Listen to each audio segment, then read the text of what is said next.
Welcome back to the third and sadly final day of ICE365 Live, broadcasting from stand S9 110 here at XL London, direct to ice365.com. I'm Katie Goldfinch, your eyes and ears at the show, and we're hoping there aren't too many sore heads after last night's fun and games. It may be the final day of the show, but we still have a full schedule to bring you. Having made our way around North America, Latin America and the UK so far, we're now headed to Europe with a number of industry leading lights joining over the course of the morning. This afternoon, we'll also have some final thoughts from the man in charge of ICE London, event director and eventress, at a time when work is being undertaken to decide on the future location of the event. There's also more from Andy at the eSports Arena and one more edition of the World Series of Politics to bid a fond farewell to a long-serving industry figure. But we start in Germany, Europe's largest country, though one with a very complex relationship with the gambling regulation. Efforts to reform the regulatory framework started as far back as 2012, but it was not until 2020 that a new regulatory model in which online slots and poker are permitted alongside sports betting.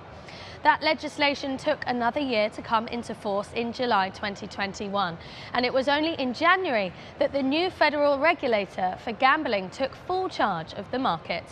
This, of course, has caused significant problems for the country's local operators, though in a market estimated to be worth billions. This new regulatory framework offers some hope for the future.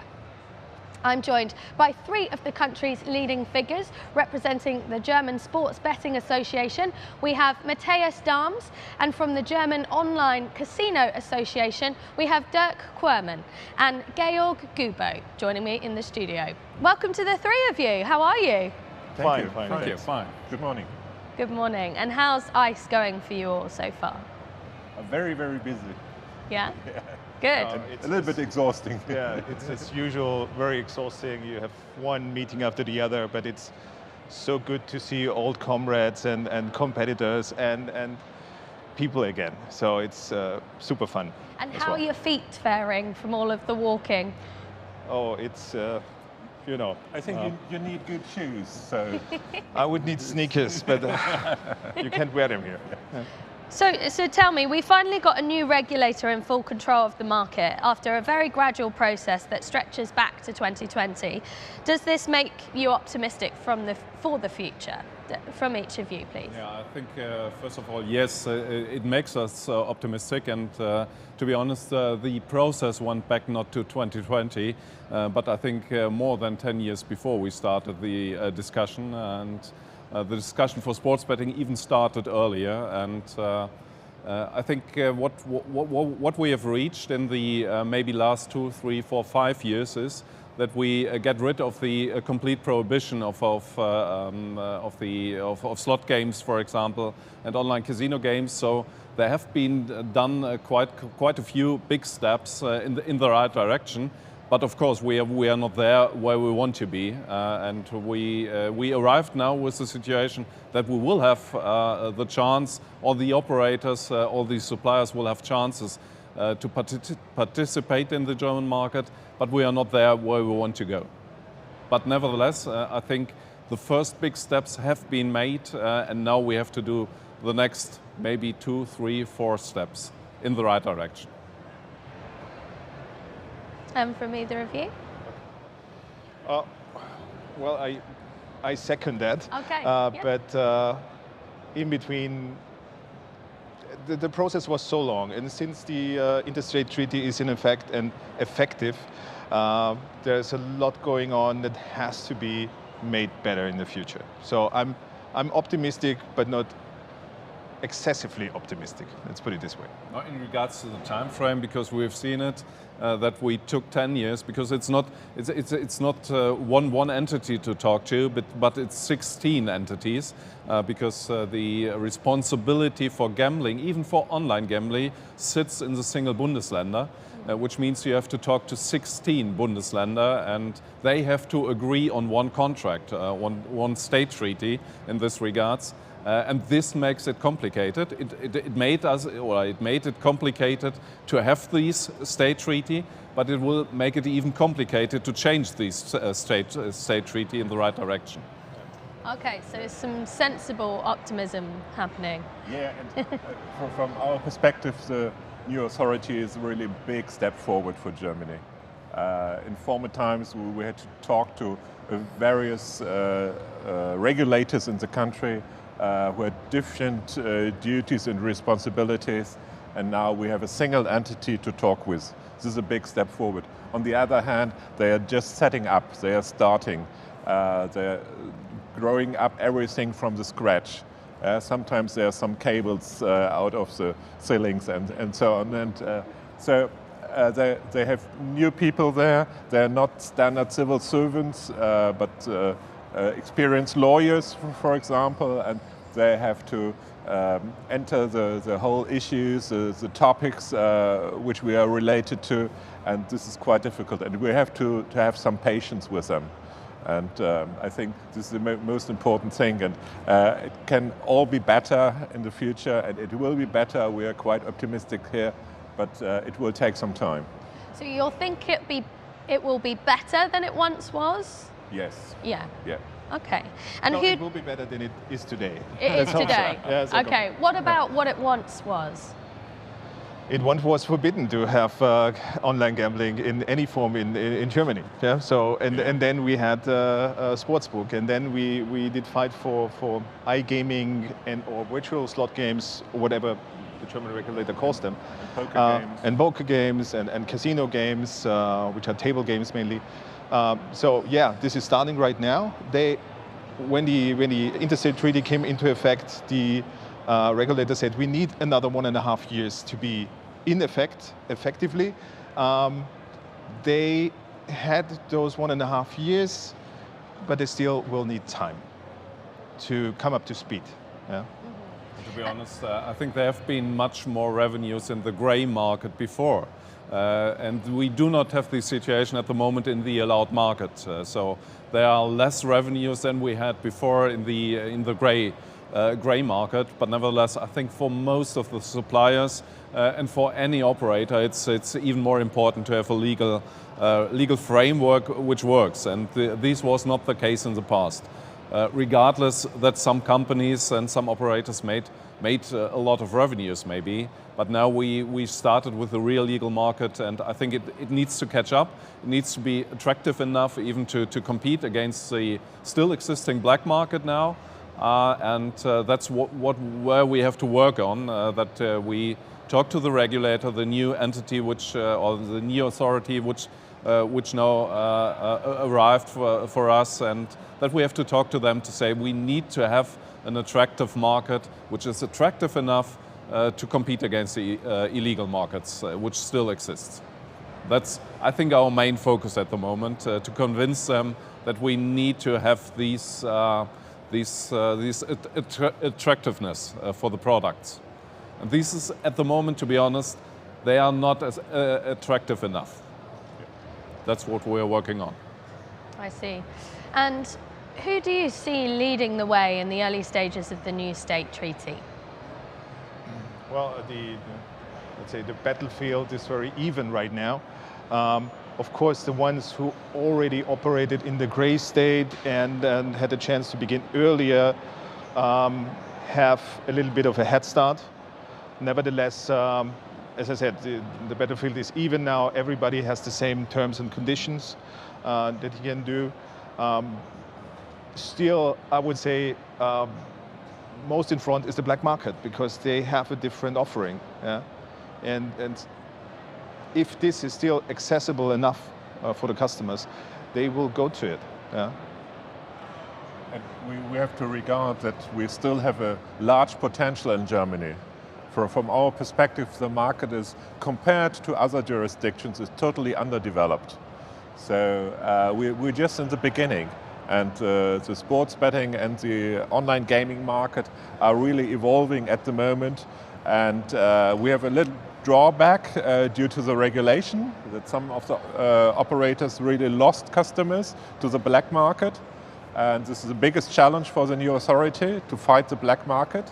And on the other hand, the operators have a lot of opportunities, because it's an 84 million people country, and we only have a few million punters at the moment, so there's a big potential. We have 45 million football fans in Germany, and only a few of them are already taking sports bets. And so there's a big potential, and I think this will develop in the future. And I think Germany is going to be one of the biggest markets in Europe, of course. Now, I think maybe to add just one thing, I think if you want to have a good chance, or if you want to use your opportunities, you need to understand the language. I think it's in any market the case. For example, in Spain and Italy. In Spain, you need to understand Spain. In Italy, you need to understand Italian language. And in Germany, it's the same. Because, for example, the regulator and all the regulation is done in Germany or in German only.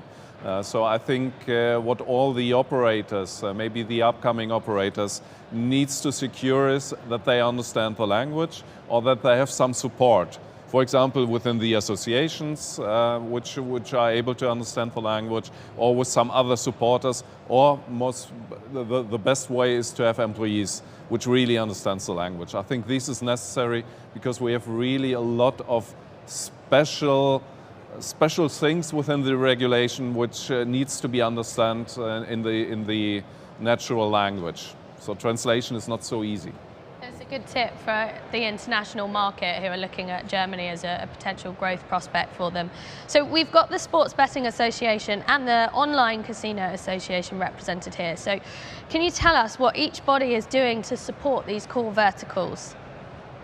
We both work very closely together. I would say we are sister associations.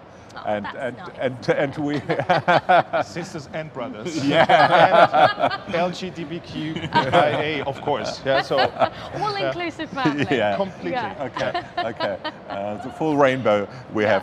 Okay. And so we are closely working together, because we have the same aims. For example, during the negotiations of the state treaty, we were closely working together, and we were doing papers together, meetings with politicians, trying to influence the regulation, the lawmakers, and so on, which was heavy duty and heavy work. But finally, we succeeded there. All the relevant games of play are now allowed in Germany. And now we are going forward to support the authority in establishing the right knowledge to get the people there, to educate them how the market is working, which are the demands of the operators, where we need to adjust the regulation, and so on. And yeah, it's a close relationship we have. And also, for example, Dirk is the president of the DOCV, but he is also in the Sportsbook Association. I, for example, represent my company not only in the iGaming, but also in the sports betting online field. So it's, yeah, it's inclusive.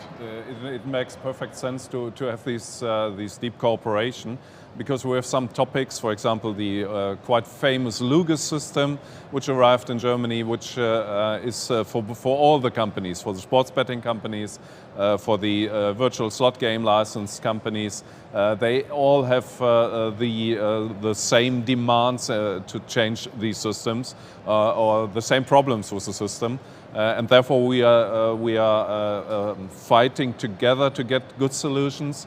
And nevertheless, in others, for example, Matthias, for the sports betting, it's the biggest problem is maybe the betting program at the moment, which is discussed in Germany. For us, it's the single slot allowances for single games. And therefore, it even makes sense to have this special focus within the one or the other association, even in regards to the resources of the associations. So there's one clear focus in regards to the products. For the DOCV, it's virtual slot games and it's online casino games, so poker, not poker, it's roulette, blackjack, and all these other games, and of course slots. And for Matthias, it's sports betting. And altogether we are taking care about Lugas and all these other oases with these central blocking system, because this is common for us. And it seems as though the land-based channel is key for both sectors. Is that fair? No, I think it's not, it was a little key, or it was some example for doing the regulation for the online. But now we have more or less a real change, because we have one competent authority which is only for the online business. And there are completely different rules for the online business than there are for the offline business. Which means there's much more of a differentiation now. So it's for me, it's not key anymore. It's different in the sports betting area, because in the sports betting we have operators at the moment in the association are all the bigger retail operators are part of the association, but they all have an online offering, and in the meantime they all have a virtual slots offering.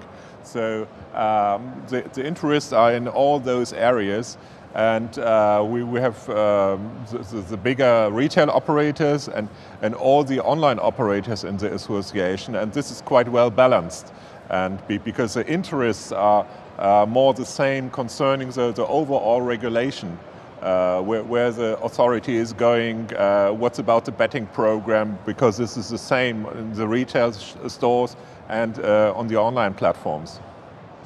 And when it comes to gambling opposition, is it split between states or political lines? No, not really. Not really. We see some more restrictive positions from the more left-wing political parties, and more liberal tendencies from the right-wing or the liberal parties. But if you have a look at the states in Germany, there's no real differentiation between the political colors. It's more a personal feeling by the responsible people, if they have been affected with gambling addiction, for example, within their families. So and this gives them more impact than the political orientation. And those who are looking to liberalise the market and those who aren't, do you think a compromise can be reached? Well, the compromise has been reached due to the signing of the treaty. And now, of course, you have to bring all of those people together almost all the time, because they are now in the administration board of the regulator.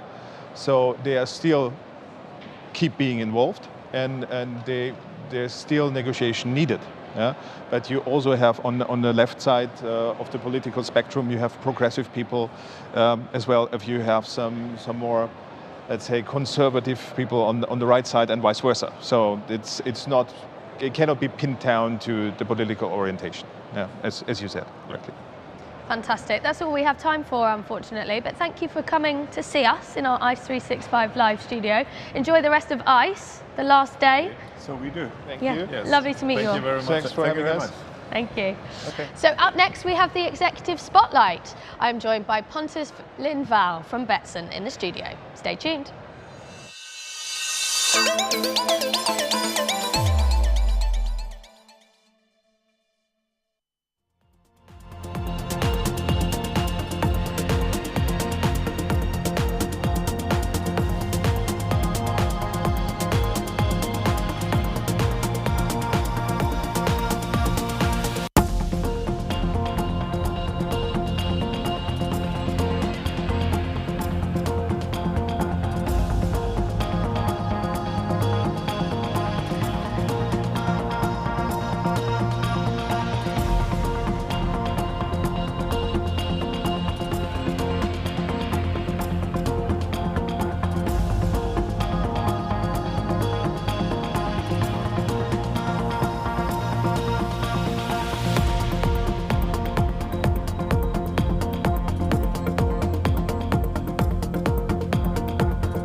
Welcome back. Time now for the Executive Spotlight with Pontus Lindvall from Betsson. I'm joined by him in the studio. How are you doing? Yeah, good. And you? Yeah, very well, thank you. Thank you. Third day of ICE, how are you feeling? Yeah, good. Last day, lots of people packed. I think it's good. Yeah, nice. And so you've been involved in Betsson since its inception, and you've been at the forefront of a massive change in the industry. Yeah. Looking at the iGaming sector, what's your view on its future? I mean, a lot has happened during this time. I remember at ICE a long time ago where it was just a shady corner where there were some internet gaming companies, and now it's the full show here. But still, I think this industry is in its infancy and it's going to keep on developing, and not all countries are on the same level yet as some of the more developed countries, so there's a lot more to come from the iGaming industry for sure. And over this time, how has the role of a CEO changed in your view? Obviously, from the beginning, there were no large companies, there were only startups, and that's a very special way of building something up, you know, with a small group of people. Today, being the CEO of a stock market listed company with more than 2,000 employees is a totally different story.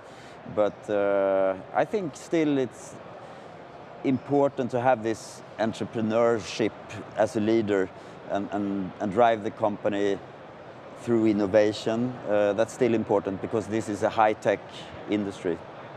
And looking at Betsson's record results in the third quarter of 2022, it certainly feels like the focus is shifting a bit. And considering the business growth outside of Europe, are there any regions that you feel offer strong potential that you're excited about? Obviously, we're very excited about LATAM, and we have made big efforts into that market, and they start to pay off in terms of users. We have a lot of users there now, we're growing, we see regulation coming up, so that's a market which is maybe 10-15 years behind Europe in terms of regulation and technical infrastructure and everything. So we see huge potential there. And what about Central and Eastern Europe? Is that performing well? Yeah, it's performing well. Some countries are doing really well for us there, yeah, we're doing well in Greece, Croatia, even Georgia. So yeah, that's a good area as well. And do you think that region will become a new focal point for operators? I'm not so sure. We have a strong foothold in some of those countries. But then we are less competitive in some of the larger European countries like the UK and Germany. And we think it's good for us to spot some of these smaller countries where we still see good potential. And where does that leave Western Europe, which has traditionally been one of the most successful regions? Yeah. As regulation becomes stricter, do you think it's sort of closing it off to newcomers? I'm sure it is. You know, what I hope will happen in Western Europe is that regulators will kind of, you know, wake up a bit and see that this doesn't really work.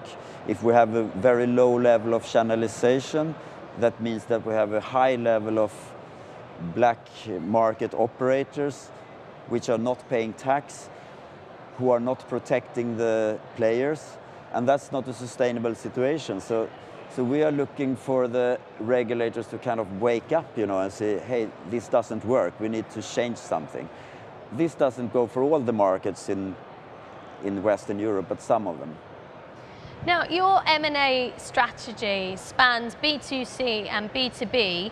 Can you talk us through how you identify targets and pursue them? Yeah, first of all, we have quite a nice deal flow. People are approaching us with all kinds of offerings.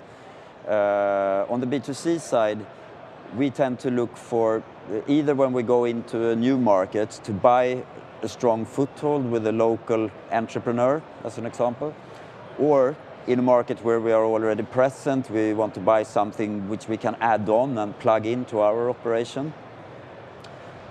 On the B2B side, We look for technical innovation that can make us stronger in a certain market or a certain area. We have acquired payment companies with special technology and things like that. And so it's a strategic roadmap, but also optimistic. Yeah. It is for sure. Yeah. And so finally, having served on Betsson's board and led the business on multiple occasions, what's next for you in the business? I don't know. I find myself in a good position. I find the company in a good position. I don't want to change much at all for the time being. I still enjoy being the CEO, being very active, taking part in all decisions and running the company. So if I'm allowed to continue to do that, I will do that for some time. And what are your key priorities for 2023? Obviously, trying to preserve the nice growth that we've seen in 2022. Address some markets where we have some regulatory developments. We're seeing what's going on in Finland, looks very promising and interesting. And then, of course, I want to make sure that we continue the journey we have in Latin. And talking about ICE now, what have you seen at the show that's excited you? Anything that you weren't expecting, maybe? Not much that I didn't expect, but I've seen a lot of suppliers. I've seen the size of this industry, and we just said that this morning coming on the train here, look at all these people. Are all these people working in the gaming industry? It's amazing, you can't believe that. So in a way, I think one takeaway is that this is a huge industry. It's big and it's still growing strongly. Growing exponentially as well. Brilliant. Thank you for coming to see us on ICE365 Live.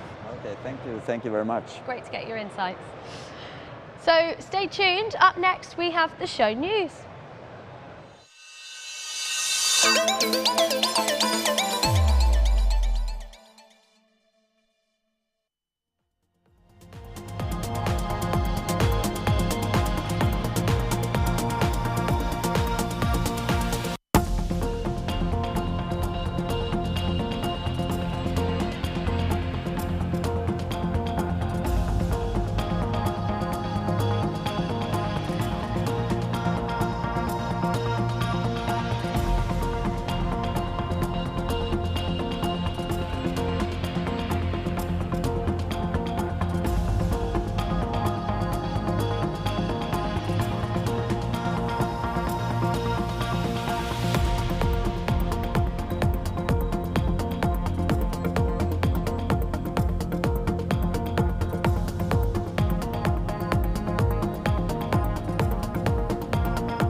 Welcome back, folks. Time now for the show news with Lillian Walker, reporter from Clarion Gaming, and Laura Gumbrell, commercial content executive, also from Clarion Gaming. Take it away.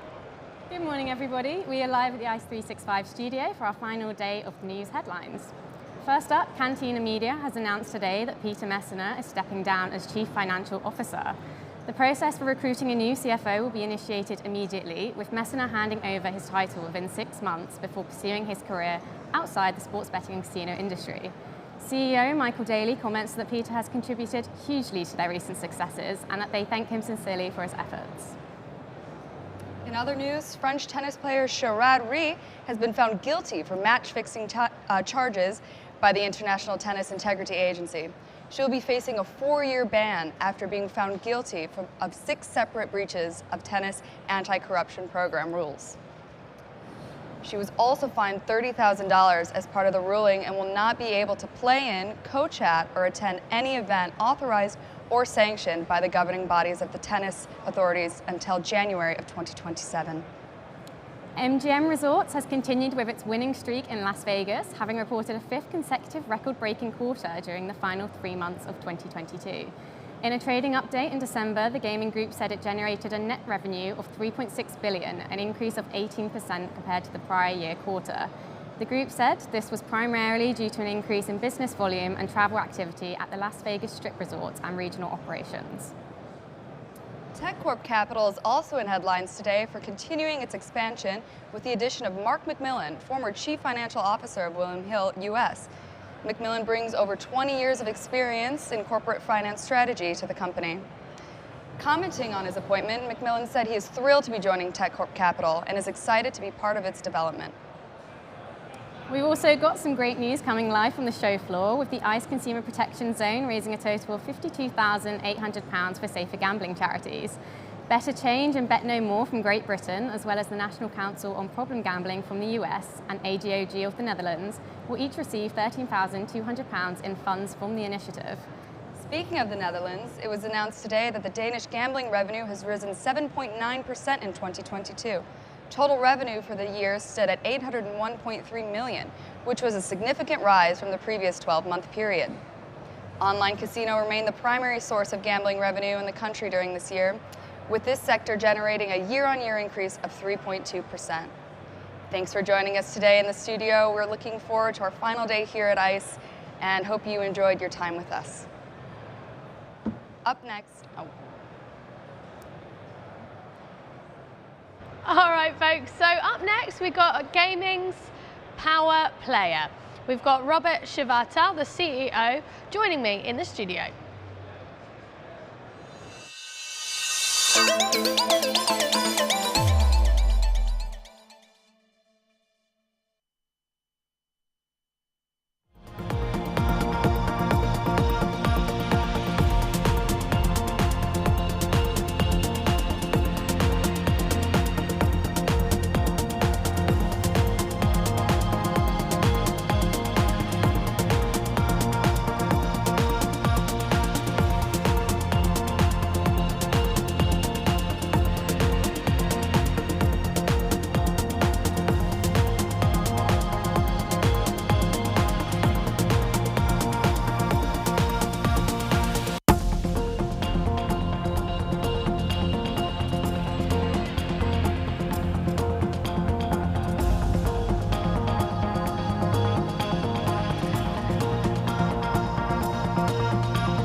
for gaming's new power player. I'm joined in the studio by Robert Shivatal, the CEO of Allwyn, and we're going to talk creating an industry giant.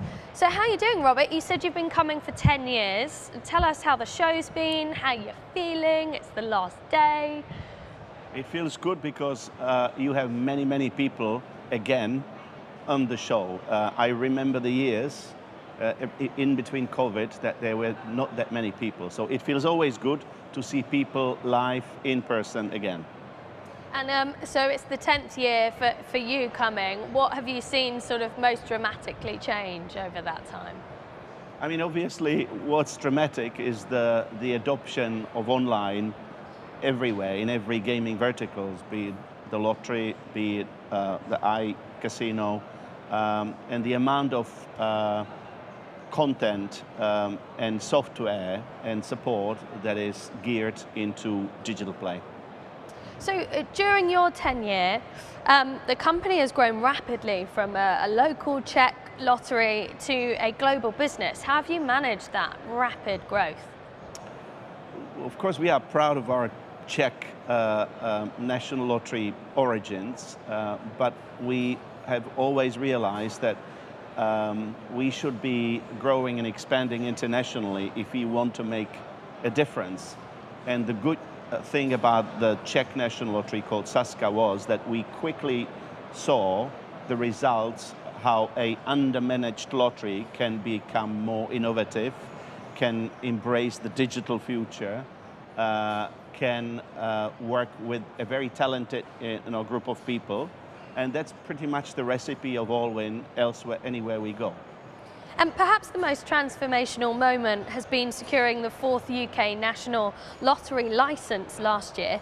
Does it feel as if it's been all building to this point?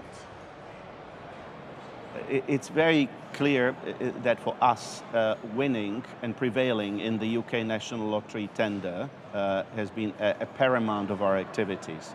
However, without running successfully national lotteries in 4 other European markets, we would never be able to do it. I think the recipe for us and the reasons, the components of success was we brought the best of Europe to the UK. We very much focused on the customer insight, so really reviewing the UK customer. And last but not least, we put together a very motivated team of people in the UK. So it was a British bid with international excellence. And so whilst it's still a year before you fully take over, can you talk us through the plans that you have for the National Lottery? We've always wanted to reinvigorate the National Lottery, but at the same time to build what's been already successfully there. So evidently it is about a product innovation, product portfolio innovation. It's about digitization, and it's about bringing the talents of many people together, including the talents of people that are from other Allwyn Group companies and will be able to work with British colleagues or English colleagues on new plans for UK National Lottery. And how does the acquisition of Camelot UK Lotteries help in this process? And what sort of best practice will you take from that business? And what new elements from Allwyn's pan-European network will you look to introduce? It's been always part of the plan. It was been a principle that we would take over Camelot or existing organization that runs the UK National Lottery.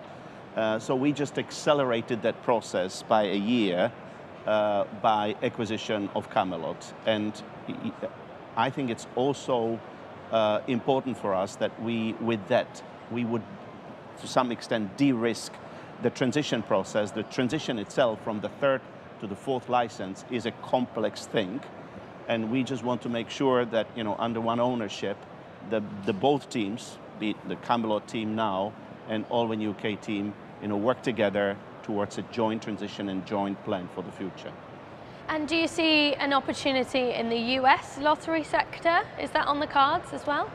Absolutely. As a matter of fact, we announced also acquisition of Illinois Lottery quite recently. We've been always eyeing US market as something that would be fitting perfectly Allwyn's strategy of making lotteries better and safer. And as a matter of fact, I think Europe can bring a lot for the US lotteries. In Europe, the iLottery or digital lottery is definitely more advanced. I think only about 4 or 5% of sales in the US are done through digital. Just to give you a perspective, UK National Lottery share of online, of iLottery, is about 45%. Wow. And speaking more broadly, it feels as if some lotteries struggle when looking to introduce new products such as sports betting and online casino to a lottery audience. How can these products be optimized for the core lottery market, in your view? First of all, it depends whether you have a regulatory framework which enables you to do that. For example, again, UK National Lottery the UK National Lottery perimeter is only draw-based games and instant lotteries. It's not about sports betting and iGaming. But we do have experience from other markets because we are some sort of a national gaming champion where we offer more gaming verticals, lotteries, scratch cards, but also sports betting and iGaming. And I think, of course, you see that, and typically sports betting and iGaming world is very competitive, while lotteries are regulated in the sense that there's a one, exclusive license per market. And I think, experience of being in the competitive market is also helpful for an exclusive market because we always say, and this is, by the way, one of the Allwyn's strong beliefs, no monopoly in the world will guarantee you relevance to the consumer. So consumers don't care whether you have a monopoly or not. So it's about having your portfolio and games relevant, entertaining, engaging, and this is what we will try to do across the portfolio. And as lottery expands into these verticals, does this make them into potential disruptors to the traditional betting and iGaming operators? I think personally that lotteries always should have a role in the gaming world, and it's important that they stay alive and kicking because they play such an important role in funding the good causes. The governments around the world don't collect by far that much from the gambling industry, and therefore it's our mission to make lotteries contemporary so that they are competitive also when it comes to engagement and when it comes to appeal to, let's say, more volatile gambling world. And it's not to say that we want to make lotteries volatile, but the lotteries, especially thanks to digital game, can be entertaining. It's the lotteries only that are able to offer a life-changing win. No other gaming vertical would offer you a win of £100 million. So that's the beauty of lotteries. It's the dream. It's offering life-changing sums Absolutely. of money. And considering Allwyn's positioning in the market, where do you see the company today? We are clearly one of the largest lottery operators in the world, but with that comes also an obligation to prove that we are able to innovate on the one hand, but on the other hand, absolutely guarantee a safe play and safe environment for our customers. And as a matter of fact, we are a lottery-led gaming entertainment platform, and we are absolutely committed to be there for many, many people, but playing little rather than a lot. We don't want to be there for the high rollers. And do you see yourself as a front runner in the lottery, or do you see yourself as a competitor to companies like Flutter, Entain, and Bet365? I think we do see ourselves as a front runner. We do see ourselves as operator of choice of lotteries, of any national lottery anywhere in the world which is regulated. But when it comes to benchmarking ourselves to Flutter or Entain, their focus is obviously somewhere else. It's the sports betting world and iGaming world. And in some markets we could compete, but it's mostly sort of complementary. By the way, Allwyn is about 75% lotteries, and the rest is other gaming verticals. So we clearly are the lottery company. Brilliant, thank you. And it's your final day at ICE. Are you looking forward to going home? I do, but at the same time, my job is also to be now the acting CEO of the Allwyn UK, very much focusing on transition towards the 4th license. So I spend a lot of time in London now. Great stuff. Well, enjoy the rest of the show, and thank you for coming to see us. Thank you very much. So up next we talk why everything you think you know about illegal gambling is wrong. I'm joined by Ishmael Valley, the CEO of YieldSec, in the studio.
Okay, now we're going to tell you why everything you think you know about illegal gambling is wrong. I have Ismail Valley, the CEO of YieldSec, in the studio with me. How are you doing, Ismail? I'm good, thank you, Kate. It's good to meet you.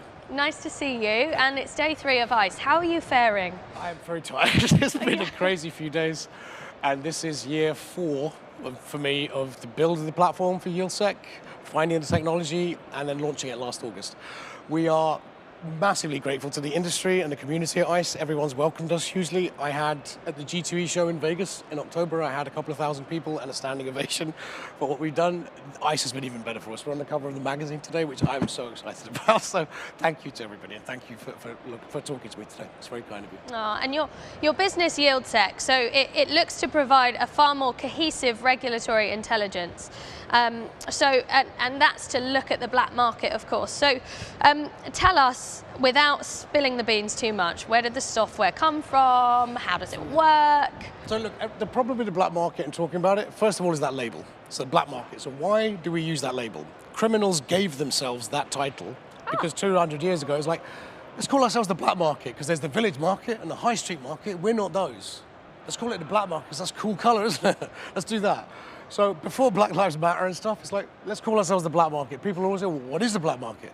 Don't tell anyone about it. It's hush on the down low, don't tell anyone. So you'd always think there were bargains there, you think there were advantages there, but quite often the black market would be things like, when I was a kid, you'd go Petticoat Lane Market, just near here. So my dad had shops, we'd go and buy the stock there. You'd see people selling video cameras, they'd be like, it's only £200, but a video camera costs £2,000. When you bought it for £200, when you walked away with a box, everyone would disappear. When you opened a box, it was just bricks in there. No video camera.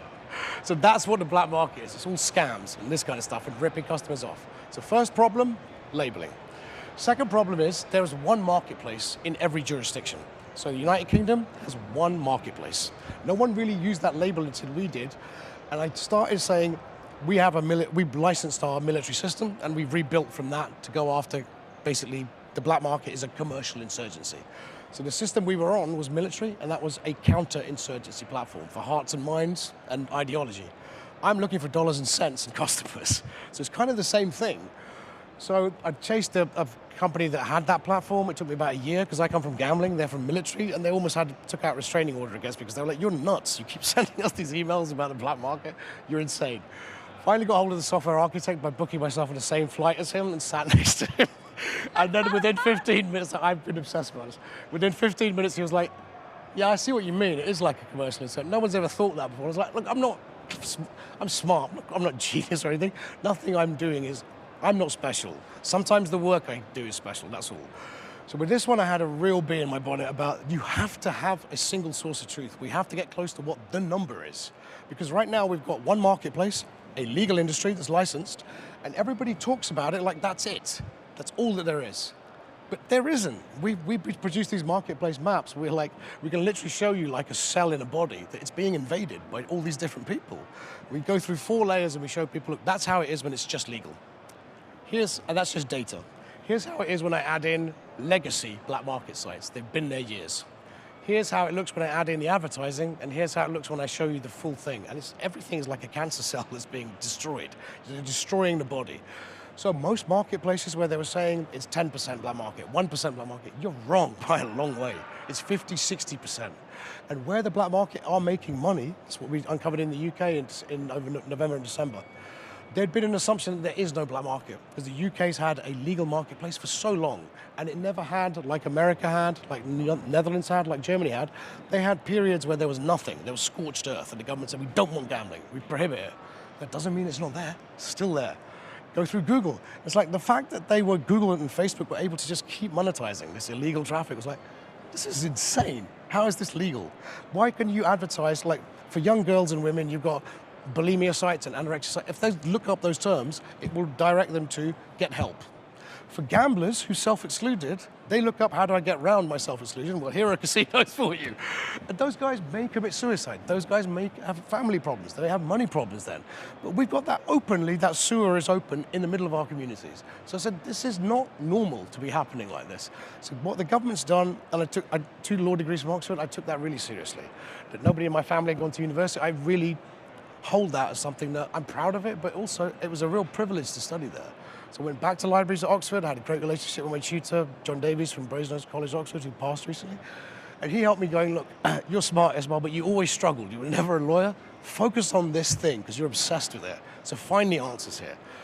So what you need to get to is basically take that marketplace, take all of the data and content, everything from the keywords, the PPC buying, all of the marketing that leads a bunch of human beings into an audience that's being targeted, into an audience that's being interacted with, into an audience that's now potentially monetizable.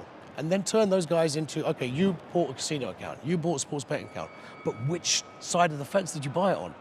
What we find is customers are regularly going, I'm just going to Google, I don't know what's legal and illegal, I couldn't care less. I'm just 5 minutes before the match, I want to get my soccer bet on. I feel like playing slots and my wife is out on a Friday night, it's post-pub time, I'm getting it. I'm putting 30 quid in this. They don't care and they're looking for the best offers. And that's, again, black market appeals to that. We're showing you that we're convenient, but you're not. So they'll tie up your money just the same as anybody, and there's no oversight of the black market sites. So they're in the same place. And I'm going to stop saying black market now. One marketplace, these are illegal operators. So one jump I made was that we tend to use gaming law to define everything. Gaming law is right for licensed companies. That's what the regulator uses. When you're dealing with illegal entrants, gaming law doesn't apply because they didn't get a license. They don't listen to any of your regulation. So you need to go back to criminal law and go, you guys are just thieves then, aren't you? And no one likes being called that. And what we have in this industry is there was always organized crime. They love money laundering and all this kind of stuff because they make money from drugs and human trafficking stuff, and we've got to put that money somewhere, so put it into casinos, and nobody ever knows on the tax authority, well, did the person place 10 $10 bets or 10 $1,000 bets at the table? No one knows.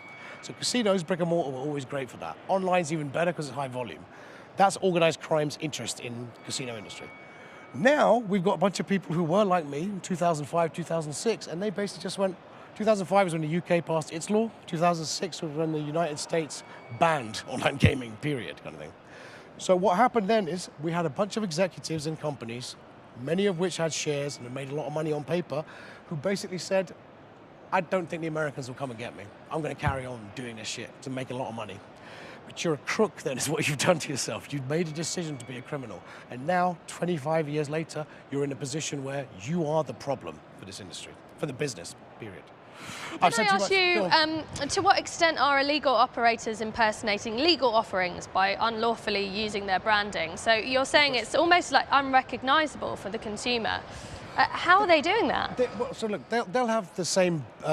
most of this is driven by referrals and search kind of thing. So you're looking for, and the other thing is Discord groups and Reddit groups of people saying, oh, there's great offers on there, this kind of stuff. And influencers on social media, Instagram. I'll get onto something called pig butchering in a minute, that's really interesting as well. So the thing that they do is, in 20 years ago, they did spoof a lot. So they try and look like Ladbrokes, they try and look like Caesars.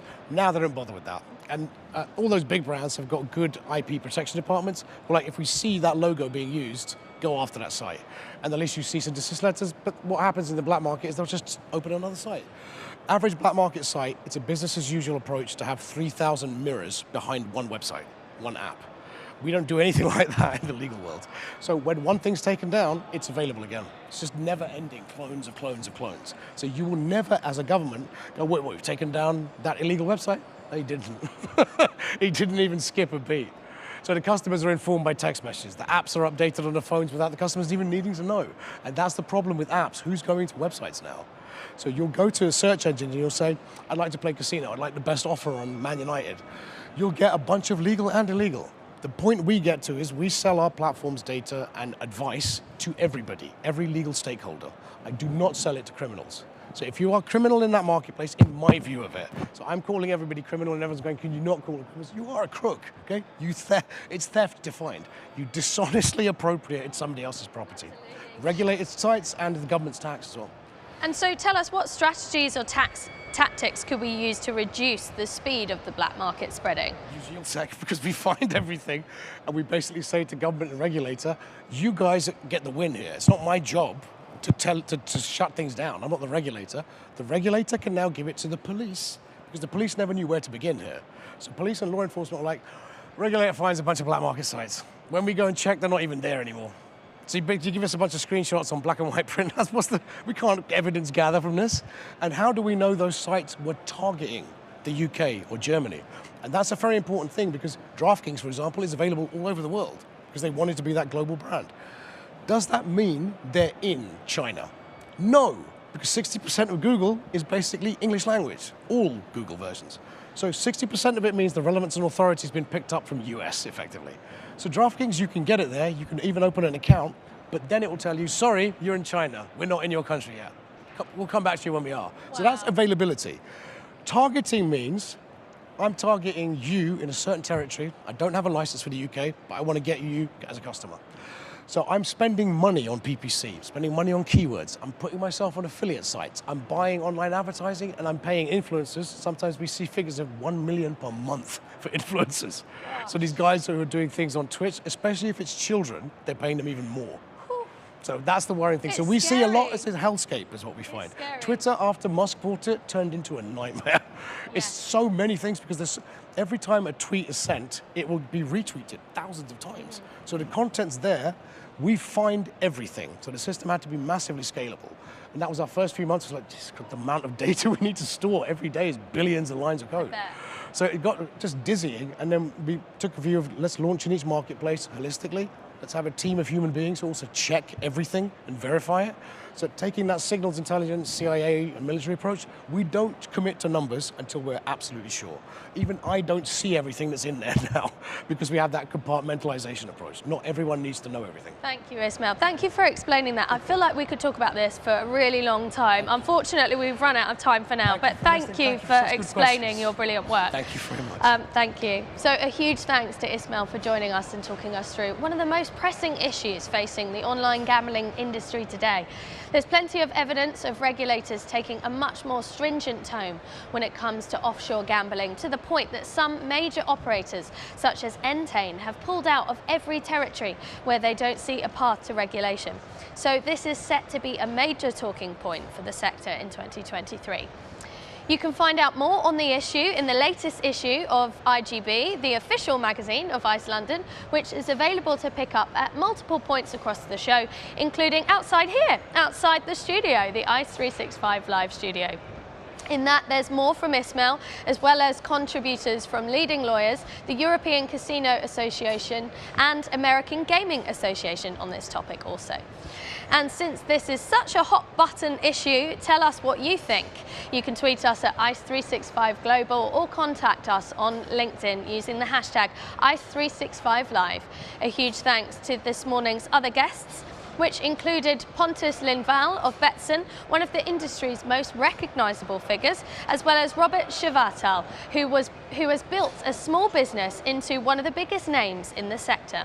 And it's been fascinating to revisit the subject of German regulation with Matthias, Dirk and Georg discussing the life under new federal regulator. We're taking a short break now before we hit the home stretch of ICE365 Live 2023.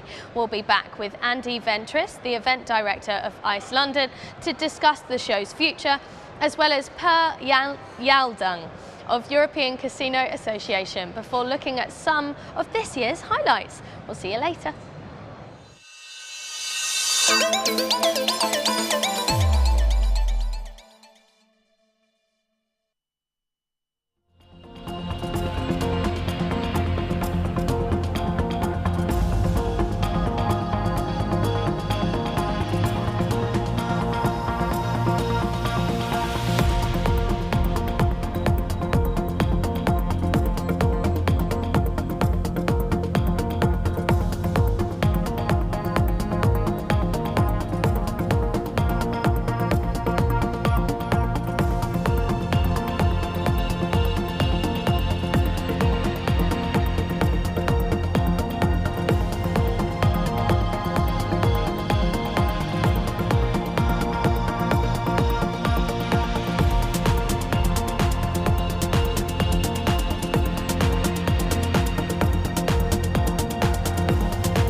Welcome back to ICE365 Live, broadcasting from stand S9 110 here at ICE London to ice365.com. I'm Katie Goldfinch and we're on the home stretch. We've got just a few guests left before this year's show comes to a close. This week so far, we've focused on the global market, North America and the UK and Latin America, before turning our attention to Europe this morning. And now we look ahead. Shortly, I'll be speaking to Andy Ventris, the event director for ICE London, about where the world's largest gaming trade show goes from here. Andy joined Clarion Gaming in July 2022, coming from the London Book Fair and the luxury travel industry. Later, we're going to have another session of World Series politics featuring Per Yaldung, a long-standing supporter of ICE London, who is sadly leaving the industry after a long tenure at Sweden's casino Cosmopol and is chairman of European Casino Association. We'll also be having a look back at some of this year's highlights, bringing in our roving presenters, Johnny and Andy, to discuss their favourite moments from ICE London 2023.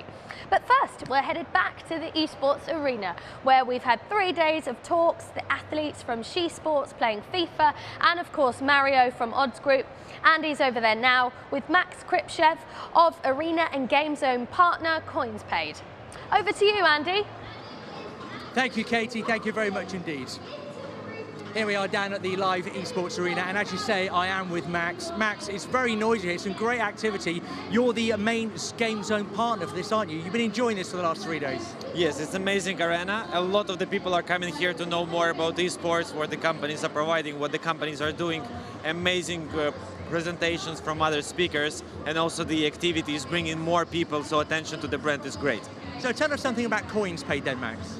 So we are the ecosystem, right, or the platform, all these like new words, right? So we are the system, the set of products and services, mostly aiming for online businesses and esports, especially to accept cryptocurrency as a payment method. Also for the event organizers, for the tournaments to receive the bets, but also to send money to the players and participants of the event, such as winnings and so on. Now, as a crypto specialist, what role do you feel that the digital currencies are going to be playing in the esports ecosystem? And is it going to improve and enhance that adoption? Yeah, so I mean, we all see, right, that we hear about crypto every year more and more and more, right? And it's no-brainer that in the end, the younger generation adopts new technologies quicker, right? So we see that people who like start in their economic life, right, in the early 20s and so on, they adopt crypto more and more.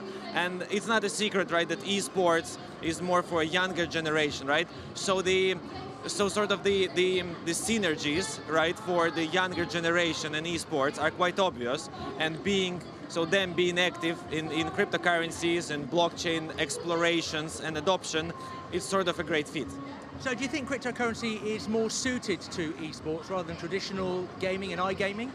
Again, like it's more about age groups, right? So we see that international businesses, right, the more classical e-gaming and esports, basically they are growing together. We see that the adoption of crypto is growing everywhere, right? But we just see that this younger people, for international brands who need to collect money from, I don't know, from Latin America, from Asia, from Africa, or what have you. They sort of see the need for decentralized way to receive money, which are sort of instant, secure, right? Decentralized, you can use in any country in the world. This is sort of bringing to this international world of esports much more value. And how did you optimize your solution so that it's such a good fit with esports? Yeah, I mean, it's a long way, right? A long road how to make blockchains, which are honestly quite clumsy. Sometimes, especially Bitcoin, right, being the oldest one, and of course not so much scalable. So it's a lot of rocket science that we have to do to make all those blockchains, right, really quick, right, for esports, right, because it's a dynamic sport, right. If we speak about betting, everyone wants to do the quick live bets and so on. So we just have to make it quick. Right, so the idea is that we optimize, we have a lot of R&D to make them scalable, right? To make them quick, to remove the risk of the price fluctuations, right? Because they change in price, so we have to fix it to dollar, euro, or GBP straight away. And it's basically the whole bunch of people in different departments who are making this quick, secure, and reliable for businesses and for operators in the space. So what's the major improvement, development that's going to take place with your business in the next 12 months? Basically, those are adding very, like the blockchains who are gaining the popularity, right? The Binance Smart Chain, optimizations for Tron, which is now being updated, and basically entering new verticals in the business, right? So I think that the product is now quite robust already, right? So we are right now mostly focusing on developing more business, while of course the team of the product managers and developers behind the product, of course, enhancing it all the time. But my focus for the next 12 months would be bringing it to other business verticals. Max, thank you very much for your time and your insight. Thank you very much, Andy.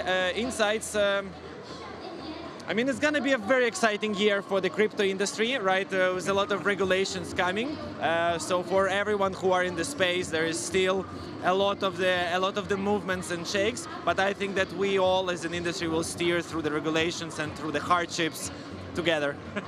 Max, thank you very much indeed. Okay, look, that's almost it from us here at the Esports Arena. Right now, behind us, you can see the She Sports Showcase final is taking place, and they're going to battle out and try and win a VR headset. Looking at the scores at the moment, it does appear to be fairly level pegging, but we'll try and get you a full-time score a little bit later. But right now, back to Katie in the studio. Thank you, Andy. Great to get the latest download from the Esports Arena. So, folks, stay tuned. Up next, we are talking the future of ICE London.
Welcome back, folks. It's now time to talk the future of ICE London. I'm joined by Andy Ventris, the event director of ICE London from Clarion Gaming. How are you doing, Andy? I'm good. Thanks so much for having me in this wonderful studio. It's wonderful, isn't it? I really like it. I'm really happy with it. I've walked past so many times throughout the week, really enjoyed looking in, seeing what's happening, but it's really nice to be on the inside looking out as well, actually. It's a little bit like a goldfish bowl, isn't it? An aquarium. It does give you goldfish vibes, actually, definitely. But if this is what it's like being a goldfish, I'm pretty comfortable. Yes, sign me up. Yeah. So, Andy, tell us, how has ICE gone for you? Yeah, it's been fantastic. I think, obviously, from my own perspective as the event director, for me, fundamentally, it's about bringing people together and delivering an event which is great for their businesses and gives them the experiences that they need and can drive their businesses forward. From everything that we've heard on the show floor, from everything we've seen over the last 3-4 days, it seems to have achieved that for all of our audience, which is exactly what we want. So we're very happy.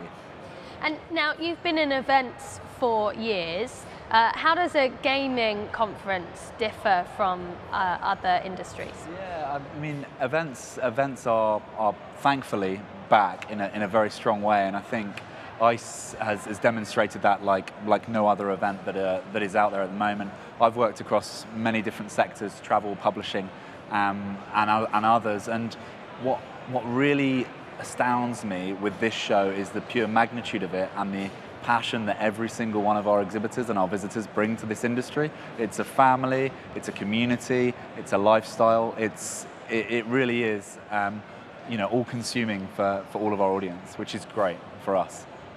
And now that you've had time to acclimatise to ICE, where do you see the show evolving to? I mean, for me, this event has been a really interesting starting point for me as an event director. It's my first ICE that I've run as the event director. I think that there's lots of things that we've learned from this week. There's lots of things that we've learned as a team in the build up to this week as well. As much as ICE is about these 3 or 4 days, for most of our customers, for us this is something we care about year round. It's something that we focus on every day, and we really think about this. So, where ICE sits in our customers' plans for their businesses is hugely important. So we'll take feedback from everything that we've seen this week. We'll speak to our customers again. We'll listen. We'll adapt. We'll grow. We'll do what we need to do. You look around the show now, and we are the largest we've ever been. This is the biggest ICE in record, and it's ICE has existed in some capacity for 90 years. So to say that it's great, but that doesn't mean that we can't improve and we can't do different things. So we're going to keep looking at that. And there's been years of speculation about ICE continuing in London. Is there anything you can tell us about where the show may head next? As per our press releases that we sent out before the show, we are currently going through a tender process for 2025 and onwards. 2024 will be here in London at the Excel, and we're delighted about that. And we're already planning the details around that. From 2025 onwards, we're currently going through that tender process with 4 host cities: London, Madrid, Barcelona, and Paris. And we're going through that process. We're working with an external consultancy to help us with that, because moving an event like ICE, if it were to move, is not something that you just decide and action. This is a long process. It's always been important to us as the guardians of ICE to make sure we take seriously. So that process is running now and will run, and we'll be making a decision later in the year. Oh, I like the sound of all of those destinations. So I'd like to come along, please, if that's okay. You're welcome wherever it ends up.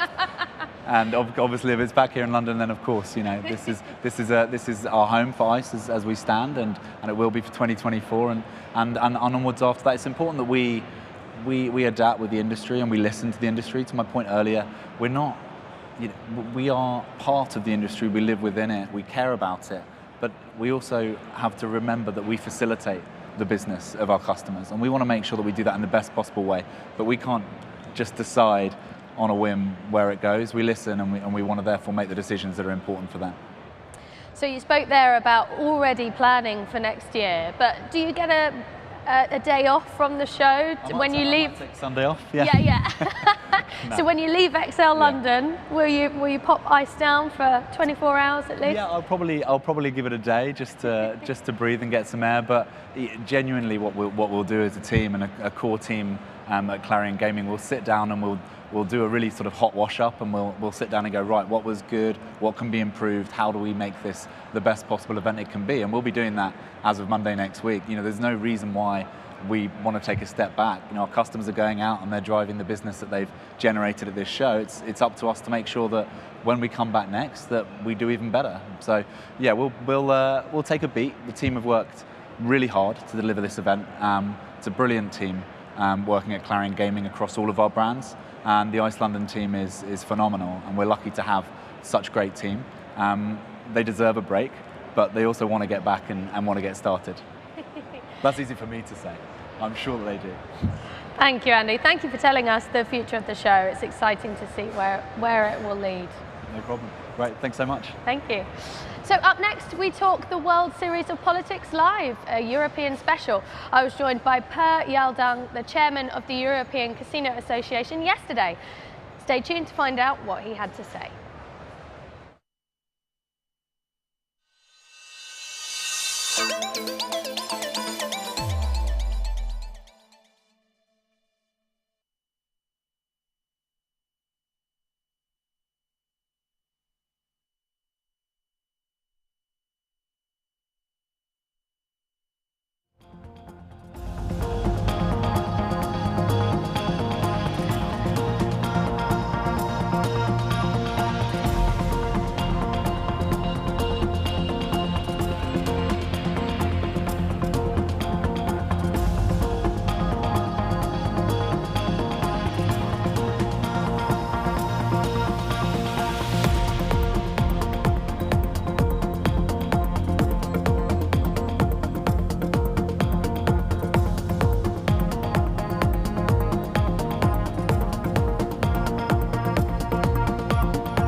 time now for the World Series of Politics Live, a European special. Yesterday I was joined by Pearl Yaldung, the chairman of European Casino Association. Stay tuned to find out what he had to say.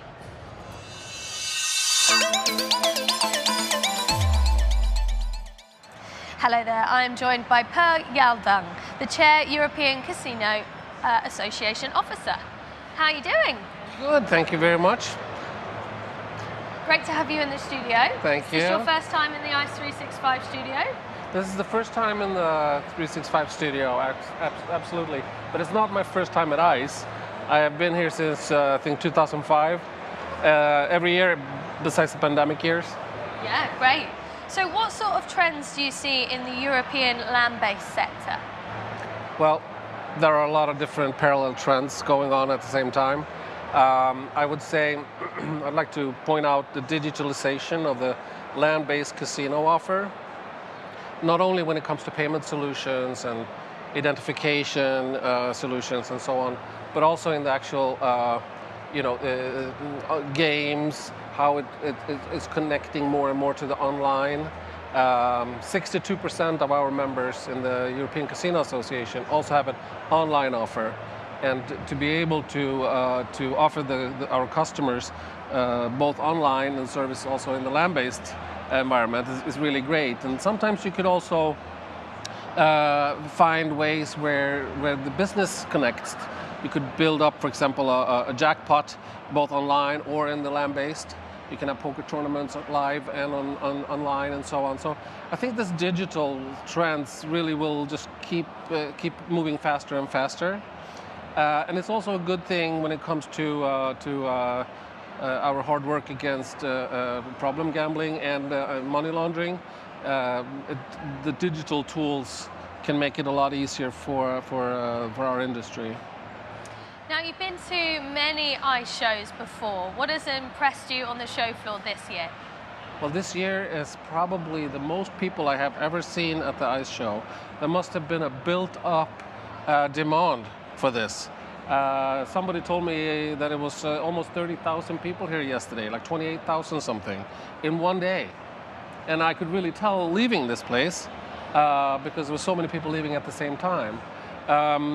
But I think the greatest thing about it is this new Elizabeth line, because now you can actually get around the city. And those long trains moved us all really quickly into the city and to the casinos in there and the restaurants. And that made the whole, actually, I think it make the experience of ICE so much better when transportation is not such a big issue. But also, I think that the stands look amazing. Some of the stands are just amazing.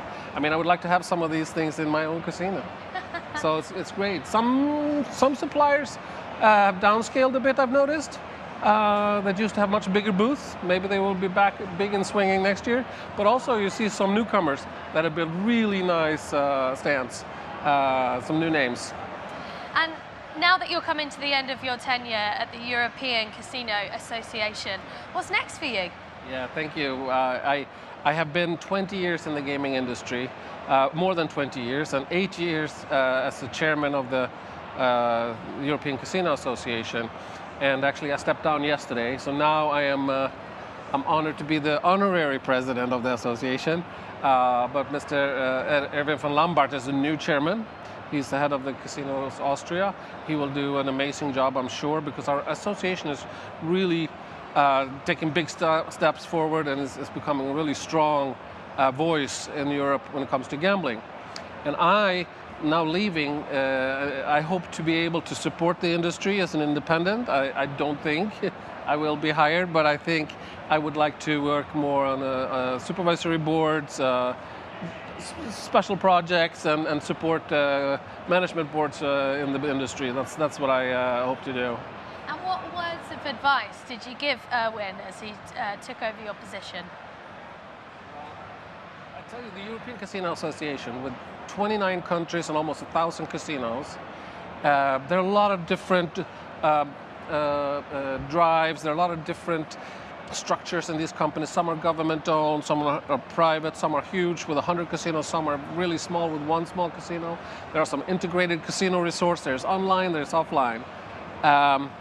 To find the common ground where we can work together. Like the fight against illegal gambling that's going on, especially online, is a priority for the association. But also to promote the industry and show all the good things that we do for our communities, and also fighting different types of crime and the money laundering, and also preventing people from being harmed by our products. Very important things to get together around. And yeah, so it's a big job to be done, and I think it's a little bit like the United Nations of gambling. And to get everybody together, be patient, listen to all voices, everybody in our industry, no matter where you come from. When you're working in a casino, you have a perspective that could be valuable for other countries. So respect the smaller countries, listen to the big ones as well, and just try to be the head of the United Nations of gambling in Europe. It's not so easy, but it's really rewarding because it's a fantastic industry to be in, with so much expertise and so much experience, and it's in the fun industry. It's in the supporting tourism and entertaining people in all of our countries. It's a great honor, and I'm happy to have done it, and I wish Irvin the best. Oh, lovely words there. What would you say are your greatest achievements? What are you most proud of? It's hard to point out a single thing, but to keep the membership, grow the membership. Also, I think that we really played an important role during the pandemic to support our members, sharing best practice of how to survive really when our premises were closed. We had tens and tens of thousands of employees at home, and people were getting sick, and everything stopped. And in times like this, the trade association really played a great role. We were working with team meetings across Europe and roundtable discussions how to handle the situation. So that was something that I think we did really well. But it's probably up to others more to say what I did good and not. But I think the association has grown. We're getting more and more professional per year. I think we're a stronger name now than ever, and it's going to continue to grow. And what do you think the biggest challenge facing the European casino market is in 2023? Well, I think a big threat is always illegal gambling, because it makes people's opinions about our industry, we don't come out good when you look at how the illegal operators are operating. All the good work that the licensed, regulated market is doing to prevent harm and prevent money laundering and so on, it really is to no avail when you have illegals not respecting these things, and that's what people see. And they can read about it in the newspaper. So I think that the national regulators, the national law enforcement, and the national lawmakers really need to stop illegal gambling and to put an end to that, because it's good for everyone. And it also gives community the tax revenues that they deserve, not just taking out of the market, but also putting back in. So that is probably one of our biggest challenges. And one more thing, the regulators and the lawmakers, they can regulate and keep control of the legal market, but they have to watch it so it doesn't become toxic and overdo it. And so we get an over-regulated market that makes the legal suppliers of gambling make that environment too difficult. It has to be reasonable, it has to be balanced, but it of course has to serve the purpose. Safe gambling, prevent harm, and be within in the framework that the public expect us to deliver these services. Because can't forget, my last words in this interview, gambling is fun, and that's why a lot of people go to the casinos, to be entertained, to watch a show, eat great food, and have fun playing our table games and our machines and so on. Some people get a problem because it's too much fun for them to handle, and that has to be controlled. But in essence, this is a fun industry. Brilliant. Thank you, Per, for coming in to see us, and good luck with your departure from ECA. Thank you very much. Thanks for having me. So, next up, we'll take a look back at this year's ICE.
So we've come to the end of this year's broadcast. Throughout ICE London 2023, the ICE365 live studio has been coming to you live from stand S9 110 to ICE365.com.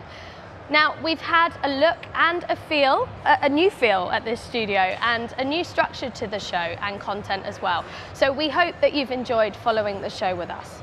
And since we're at the end, I'm joined by our two roving presenters, Andy Marler and Johnny Coburn, who have been roaming the show floor, interviewing the industry all week. So I'd love to hear how it's been for you both. Tell me, how's the show been for you? Well, we're seldom seen in the same room, so this is something of a TV first, isn't it? It is. Very rare occurrence. And how are your feet faring? Brilliant, loads of steps. Are you doing a step counter you've been going around? Yes, been doing about 10Ks a day. Nice, yeah. Really nice. Yeah. That's why you're on a new pair of shoes every day. Yeah, that's right. Yeah, but most of my time's been spent up in IceFox. Yeah. And talking a lot about regulation up there and some very interesting topics. So yeah, it's been really good. And do either of you have a Fitbit? What's your record of number of steps? Do you know that? Not on this event, but I know I sometimes on an event will do about 14,000 steps a day. So that's a lot. It's a lot more than just walking around the supermarket. Isn't it? Yeah, that's right. So tell us, what have your highlights been, Andy? Where do you start on a show like this? I think the best thing for me is that no one's touching elbows. Everyone's shaking hands. There are definitely more people here than there were in 2020. And I think I'm a man of a certain age that shouldn't use the word vibe. But there's a really good feeling in the air here, isn't there? Everyone's just so excited to really be back and on full form. And obviously the industry has recovered fantastically, but I think for me, that's been one of the biggest highlights. I mean, there's lots of technology that's out there. You know, we spoke with Christos at Playson and Max in the eSport arena, and they're harnessing blockchain for eSports betting. That is cutting edge, but it's fantastic. But I think for me, it's the vibe and the feel of the show that's been so fantastic. I think so. And what about you, Johnny? Yeah, I'd agree with that. Everyone has been just really pleased to be here. There's been a real good sense of bonhomie and just sort of good to be back. I think people have recognised that this year has been really big, really busy, and just sort of great to be back. And you know, I've met so many people, all of whom are incredibly friendly and welcoming, and all extremely knowledgeable. I mean, they just know their subjects inside out, and it's been fascinating talking to them.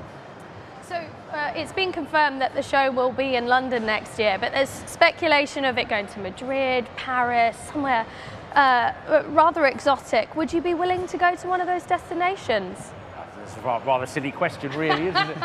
Absolutely, absolutely. And it'd be good to see the industry in different areas of the world, wouldn't it? And see their take on the things that we take for granted at this very show. So that'd be interesting, yeah. It would. They're going to need, you know, you need a lot of space. I mean, you need a big venue, and I don't know which of those destinations you mentioned has got a big enough venue. But you know, this does work very well. I also see they're extending Excel, aren't they? They're doing a lot of building work out there. But who knows? That's a decision that's not really in our hands, I suppose. But yeah, we'd love to go to somewhere in Europe for sure. Maybe we'll just let them know where our favourite destinations are and just see if it sways it in any way. Can you just book it for us? Oh, yeah. Leave it to me. Just let us know. Send us a WhatsApp, we'll be there. So tell me about some exciting people that you've interviewed. Any standout names? For me, down on Sport Radar, Luca Pataki. And they've got a system which is basically AI learning called computer vision. That's their name. But that was stunning to see because the technology there, they're effectively filming live table tennis.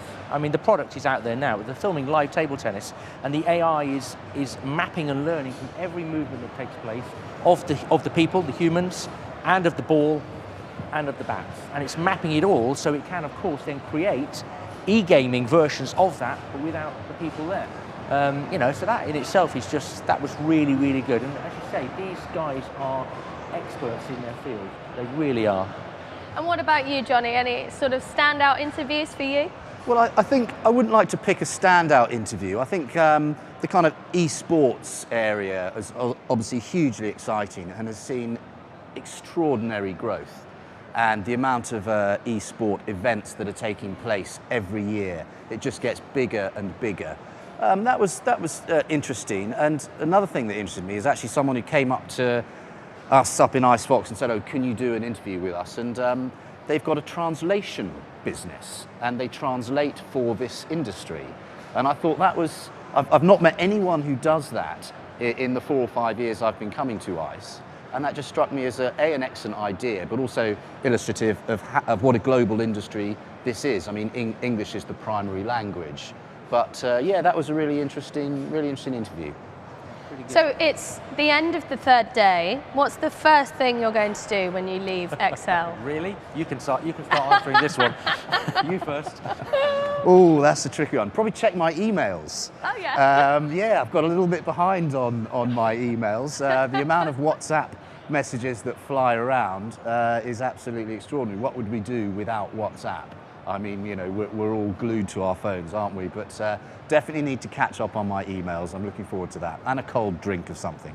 Yes, and that will be for me. I mean, and you're saying the friendly atmosphere here. I've had so many invitations just today. When do you finish? I think about 3:15. You must come back. You know, you must come back. So I might just go back. Just have a couple of cold drinks and then just finish the day off. And then I think a foot bath. I think a nice, relaxing foot bath, I think, yeah, later. That sounds good. Yeah, see, I have the joy of people coming to me in the studio, so I don't have to do the running around that you two do. We were saying before you came on, it's lovely and cool in here, isn't it? It's like, you'd think it'd be a goldfish bowl and really warm, but you've lucked out here. This is gorgeous, isn't it? I really like it. It's quite palatial. I really like it. Quite palatial. Yeah. We know the pecking order. No. Well, thank you both for coming to my aquarium. It's been lovely to get the lowdown from you both. You've done a cracking job in holding everything together. And, you know, I've been getting messages from people who are watching the channel. And I think this has really taken the show up for another level. So well done to you as well. Thank you very much. Thank you. I'll see you next year, yes. Hey? Yeah. So that is everything from us this year. A huge thank you to everyone who's joined us this week. It's been fantastic getting to know you all and learning more about this market. So we are grateful to you who have found time in your busy schedules to come and speak to us. Also, a huge thank you to Smart Digital, who've been doing all the heavy lifting behind the scenes. And finally, thank you to you, our viewers, all of you watching. Thank you for following us and making the 2nd year of ICE365 Live such a success. Remember, tell us what you think on social media, on Twitter at ICE365 Global, or on LinkedIn using the hashtag ICE365 Live. I've been Katie Goldfinch. This has been ICE365 Live, and we'll see you in 2024.